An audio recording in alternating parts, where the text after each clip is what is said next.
Hello my quilting friends! Leah Day here with a new block from the Machine Quilting Block Party. This month we're going to learn how to piece a block called Solar Flares, and you can find the pattern for this block right here at leahday.com. So let's get started prepping up our units so we can piece this block accurately together. So the first step to creating your Solar Flares block is to create your stacks. And you're going to need a square of fabric B and a fabric D square, fabric A and a fabric D square, and 2 fabric C and fabric D squares. Now stack all these up really neatly, and also take a ruler and mark a diagonal line from corner to corner on the top of each stack. So this is the prep for all of our half square triangles. Now we'll take them to the machine and stitch 1/4 inch to either side of that marked line. So I get started by stitching through a scrap, and this is just a 2-inch square of fabric that I fold in half and I stitch through it. And what that does is it helps lift my foot up to the right height so I can slip the pieces under. I'm just pressing on my knee lifter here to lift my presser foot, but you could always reach back to the back of the machine and slide the pieces under your foot like that.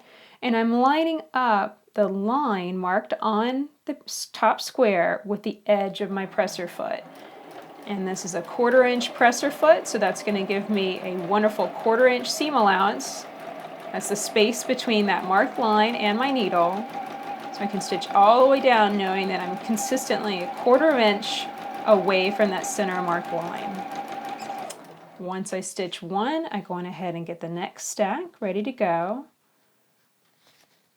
Just making sure that the edges of the fabric are in perfect alignment. You want them right stacked on top of one another.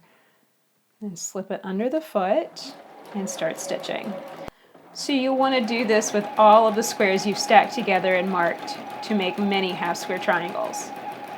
So once you get one side stitched, rotate the unit around, place it back underneath the foot, again lining up the edge of your presser foot with that marked line, and stitch on down.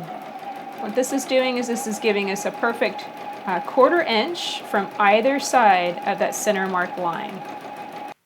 So the next step is to cut our half square triangles apart. We're going to cut right along that marked line, marked from corner to corner.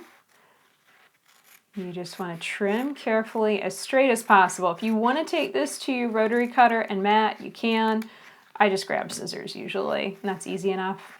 Now when you open them up, you'll find you have 2 half square triangles, and we'll want to open up the seam. Now be very, very gentle because this seam is on the bias, it's on the diagonal, and that means it tends to be stretchy. So you just want to be really gentle as you run your fingernail, opening up that seam line, and then press with your iron. So do that with all of your half square triangles, and then refer to your pattern to know the size to trim these down accurately so you're ready to move to the next step. So the next step is to arrange all of your half square triangles with the squares that we cut from the pattern, and really take your time on this. This took me 3 tries to get the arrangement just right and make sure that my half square triangles were pointed the right way.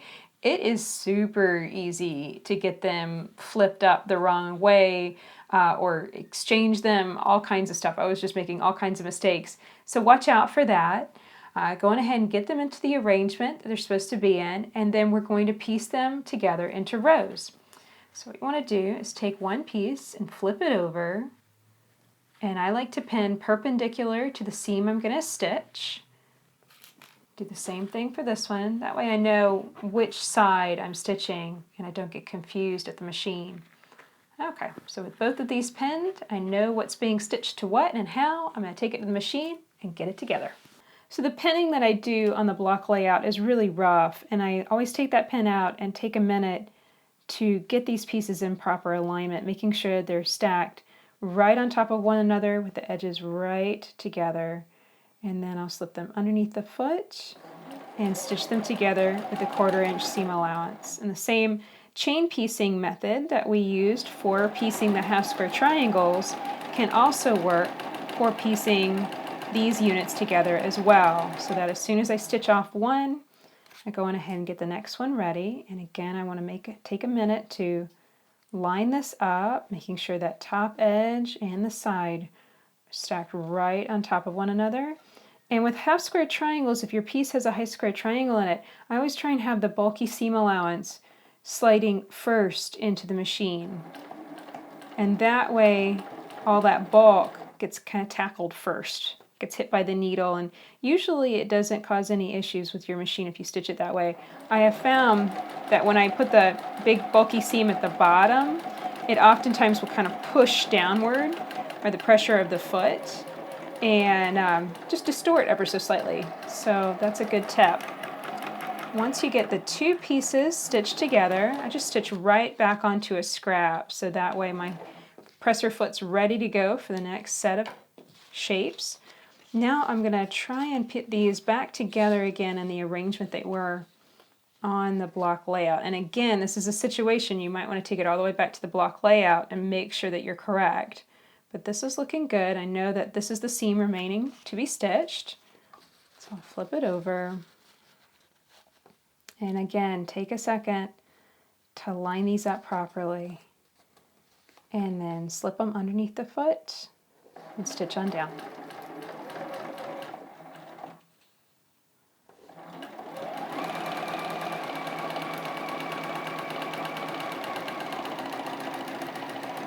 So the next step is to press the seam allowance open. Again, we want to give it a good finger crease. Opening up with our fingers is much better than trying to dig it open with our iron, which can really distort the fabric. So you can hear me running my thumbnail, my fingernail right along that seam, and I can feel it open nice and flat. Okay, so now I just press on with my iron. And I press all of these seam allowances open because it just makes quilting over these areas so much easier. Instead of having like a really bulky seam allowance on one side and no seam allowance on the other, it's really spread out across the seam and much easier to quilt over. Okay, so here's that piece back in the block layout, and again, refer to your pattern, make sure that it's correct. And when you're sure it is, it's time to piece the rows together. So for this, we're going to flip it up and take our time matching these seam lines before we stitch it together. So I have matched these seam lines, I've stacked them right on top of each other, and I'm just pulling back the top, making sure that they're in great alignment, and then also flipping it back up and making sure the top edges are in great alignment too. And then I'll place a pin, pinning through those seam allowances. And then I go on ahead and match the seam on the opposite side. So we have 3 seams to match here. And I think I'm going to just trust that that middle one is correct. So I'm only going to pin the first and the last seams. You can pin all of them if you want to. But this is one of those things I kind of like to play. It's a little bit of a Russian roulette with my piecing. I like to trust that my fabric prep was correct and that everything worked out just right and that I don't need to pin that middle seam. I can save some time there. So I'm going to trust that that seam comes out just exactly right. And now I'm going to line up that top edge, making sure that it is properly lined too, and then slip it underneath my foot and start piecing. So with long seams like this, it really is easy to get distracted kind of and just lose your focus and just kind of buzz through it, and then you might find yourself shifting underneath your foot, and that would be a slightly smaller seam allowance. You might also find yourself shifting with the fabrics coming out from underneath the foot, and that would create a slightly wider seam allowance. So really be mindful of that and watch out for getting distracted, especially when stitching through long seams like this. So now I'm just kind of making sure that that's going to line up good. Looks like it is. Stitch on down. One thing I'm always kind of feeling for, I flip up and run my finger along that seam line just to make sure that the seam allowances aren't going to flip backwards on me. This looks good.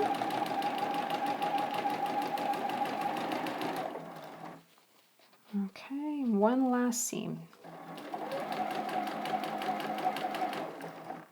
Now the thing you might notice is just how slowly that I stitch. It's certainly, you know, I could put my foot down and buzz through this really, really fast, but probably wouldn't end up being very accurate. I stop and I check myself quite a lot. And I think that's one of the keys to precision piecing, is just being willing to take your time and go slow. So that looks good. Now let's check our matches and make sure everything came out right. So here it is. Folding it open, just kind of giving a look. I can see everything matched up beautifully. I'll flip it to the back and again, carefully open this seam with my fingers and then give it a good press.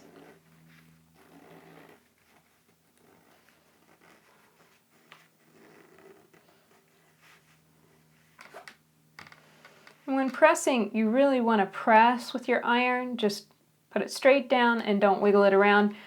I have a problem with being fairly impatient with my iron, and so I start to wiggle it around all over the place. So understand that even if you do have that habit, the way I do, more ironing than pressing, it's probably going to be okay.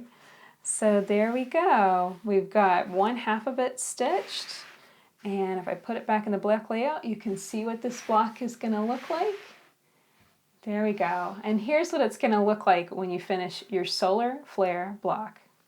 So that's it for solar flares. I really hope that you enjoyed piecing this block with me today. If you're looking for the pattern, you can find it right here at leahday.com. Until next time, let's go quilt.